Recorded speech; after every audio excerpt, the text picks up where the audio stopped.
Halo, selamat pagi anak-anak semuanya. Selamat berjumpa lagi pembelajaran tematik tema 8 subtema kedua di pembelajaran yang kedua. Nah, anak-anak, hari ini kita akan melanjutkan pembelajaran kita pada pembelajaran yang kedua ya. Kemarin kita sudah belajar di pembelajaran 1, yaitu tentang unsur intrinsik dan contohnya. Kemudian ada apa lagi selain itu? Ada yang ingat? Oke ya, jadi siapa yang menyimak video pembelajaran itu pasti tahu ya apa yang kita bahas di pembelajaran 1 tema 8 subtema 2 kemarin. Nah, hari ini seperti biasa ya, sebelum kita memulai pembelajaran ya, video pembelajarannya kita akan berdoa terlebih dahulu, yaitu doa Bapa kami. Mari kita siapkan diri untuk berdoa. Mari kita angkat tanda kemenangan kita dalam nama Bapa dan Putra dan Roh Kudus. Amin. Bapa kami yang ada di surga, dimuliakanlah namamu, datanglah kerajaanmu, jadilah kehendakmu di atas bumi seperti di dalam surga. Berilah kami rezeki pada hari ini, dan ampunilah kesalahan kami, seperti kami pun mengampuni yang bersalah pada kami. Dan janganlah masukkan kami ke dalam percobaan, tetapi bebaskanlah kami dari yang jahat. Amin. Dalam nama Bapa dan Putra dan Roh Kudus. Amin. Oke anak-anak, kita langsung saja masuk materi yang akan kita pelajari hari ini. Itu ada 3 materi ya.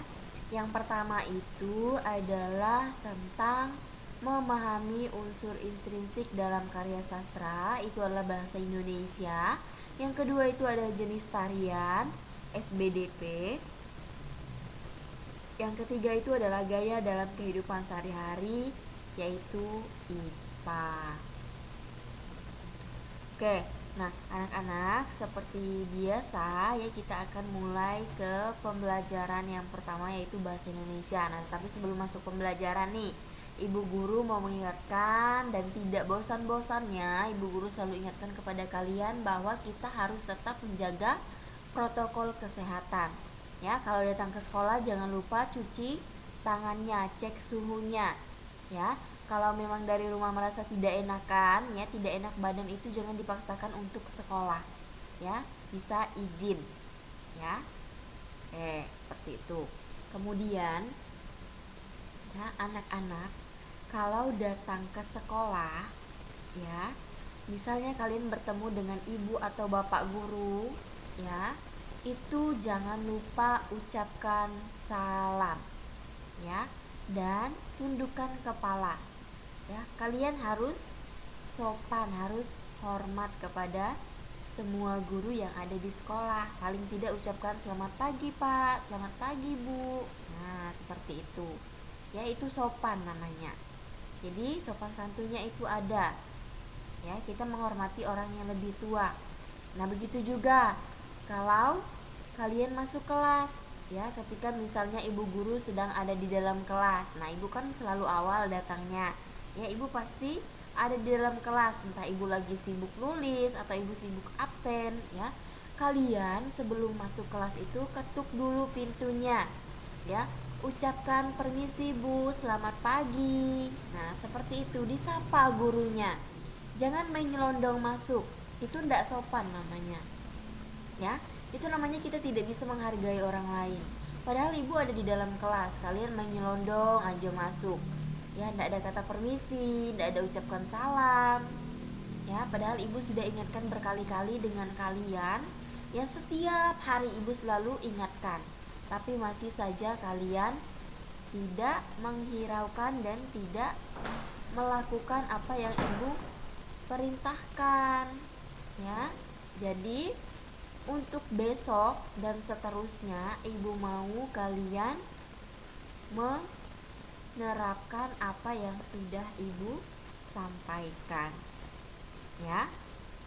Oke, kemudian satu lagi nih, nah ini kebiasaan kalian ya. Kalau ke WC, ibu kan sudah ingatkan berkali-kali, itu cukup 2 orang saja yang keluar ya. Nanti gantian Kalau 2 orang tadi sudah masuk kelas, baru kalian boleh keluar. Nah, ketika kalian selesai atau habis dari WC, ingin masuk ke kelas, itu juga harus ketuk pintunya. Ya, ketuk pintu dulu sebelum masuk. Ya, kalau ibu sudah persilakan untuk masuk, baru boleh masuk. Ya, jangan kalian langsung lari dari WC masuk kelas. Ya, teriak sana sini, ketawa sana sini, itu kedengaran dan mengganggu teman-teman lain yang belajar. Ya, itu. Jadi harus jaga etika, harus jaga sopan santun. Ya, kita orang yang berpendidikan, kita orang terpelajar, ya, kita siswa, kita peserta didik, harus punya sopan santun, tata krama, etika yang baik, ya. Ya, seperti itu. Ibu hanya mengingatkan, ya, agar kalian tidak melakukan kesalahan yang sama setiap harinya, ya. Oke, kita masuk materi saja ya sekarang. Nah, di sini kita akan melihat tentang unsur intrinsik karya sastra. Nah, di sini unsur intrinsik dalam karya sastra itu ada 7. Ya, nah ini sudah berapa kali Ibu jelaskan, ya. Ada tema, ada alur, ada tokoh, penokohan, latar atau setting atau tempat, kemudian ada sudut pandang, dan yang terakhir itu ada amanat dan pesan moral. Nah, kita akan bahas satu persatu mulai dari tema. Nah, tema adalah pandangan hidup tertentu atau perasaan mengenai kehidupan yang membentuk gagasan utama dari suatu karya sastra. Dengan kata lain, tema adalah ide sebuah cerita atau sesuatu yang dibeberkan melalui tindakan-tindakan tokoh cerita itu, terutama untuk tokoh utama. Nah, ini pengertian tema. Yang kedua itu ada alur. Alur adalah rangkaian cerita yang dihadirkan oleh para pelaku dalam suatu cerita. Alur merupakan suatu jalur lintasan atau urutan peristiwa yang berangkai sehingga menghasilkan suatu cerita. Nah, di sini alur terbagi menjadi 3 jenis. Ada alur maju, ada alur mundur, dan ada alur campuran. Ya, jadi ada 3 jenis. Ya, apa itu alur maju? Apa itu alur mundur? Apa itu alur campuran? Nah, alur maju itu ya adalah alur yang memiliki klimaks di tengah cerita. Ya. Jadi di sini peristiwa yang berjalan teratur dan berurutan sesuai dengan urutan waktu kejadian dari awal sampai akhir. Ya, itu. Klimaks itu apa? Ada yang tahu apa itu klimaks?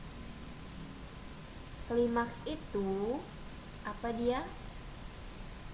Ayo, apa yang tahu?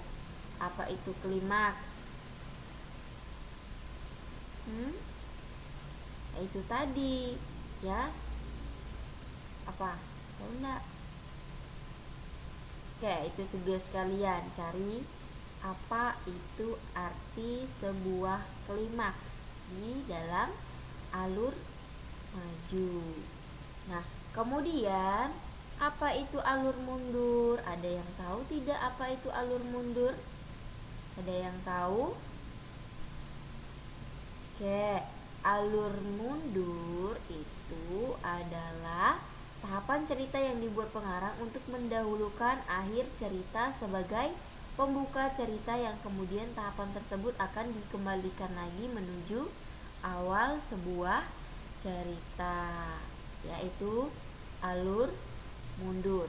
Kemudian yang terakhir itu adalah alur campuran. Nah, alur campuran itu merupakan gabungan antara alur maju dan alur mundur, ya. Jadi itu. Jadi alur terbagi menjadi 3, ingat ya. Ada alur maju, alur mundur, dan alur campuran.